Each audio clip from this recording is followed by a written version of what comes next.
गेली काही वर्ष राजकीय वर्तुळात चर्चेत राहिलेल्या या कणकवली चिखलफेक प्रकरणाचा निकाल अखेर जाहीर झाला असून या निर्णयानं पुन्हा एकदा राजकीय आणि कायदेशीर चर्चांना उधाण आलंय. कारण न्यायालयाच्या निर्णयानुसार मंत्री नितेश राणे यांना शिक्षा सुनावण्यात आली आहे. त्यांना अटक करण्याचे निर्देश देण्यात आले. या प्रकरणात नितेश राणे यांना न्यायालयानं भारतीय दंड संहितेच्या कलम 353, 506 आणि मारहाणीसारख्या गंभीर आरोपांमधून त्यांची निर्दोष मुक्तता केली आहे. पुराव्यांच्या अभावी हे आरोप टिकू शकले नाहीत असं न्यायालयानं स्पष्ट केलंय.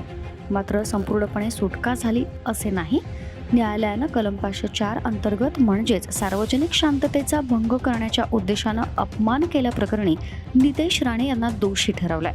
सार्वजनिक ठिकाणी जबाबदार पदावर असताना केलेलं वर्तन हे अनुचित होतं असं न्यायालयानं निरीक्षण नोंदवलंय. नेमकं काय घडलं होतं तर ही घटना त्या काळातील आहे जेव्हा नितेश राणे काँग्रेस पक्षात होते.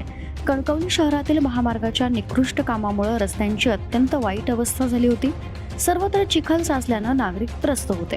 या पार्श्वभूमीवर नितेश राणे यांनी संबंधित महामार्ग अभियंता प्रकाश शेडेकर यांना घटनास्थळी बोलवलं. त्यावेळी संतप्त वातावरणात राणे आणि त्यांच्या समर्थकांनी शेडेकर यांच्यावर चिखलफेक केली आणि याच घटनेतून हा गुन्हा दाखल झाला.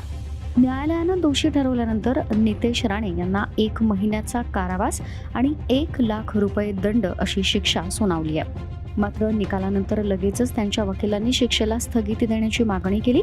न्यायालयानं ती मान्य करत शिक्षेला तात्पुरती स्थगिती दिली आहे. त्यामुळे सध्या त्यांना अटकेपासून दिलासा मिळालाय. या निकालामुळे एक महत्त्वाचा प्रश्न पुन्हा समोर आलाय. लोकप्रतिनिधींनी जनतेचे प्रश्न मांडताना आक्रमक भूमिका घ्यावी का की संयम राखावा? कणकवलीतील चिखलफेक घटना त्या काळात राज्यभर चर्चेत होती. आता न्यायालयीन निर्णयानंतर ही बाब पुन्हा चर्चेच्या केंद्रस्थानी आली आहे. पुढील टप्प्यात राणे यांच्याकडून उच्च न्यायालयात जाण्याची शक्यता आहे.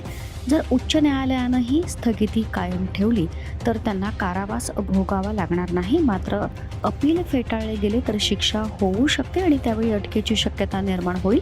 म्हणजेच सध्या त्यांना दिलासा असला तरी अंतिम निर्णय हा पुढील न्यायालयीन प्रक्रियेवर अवलंबून असेल.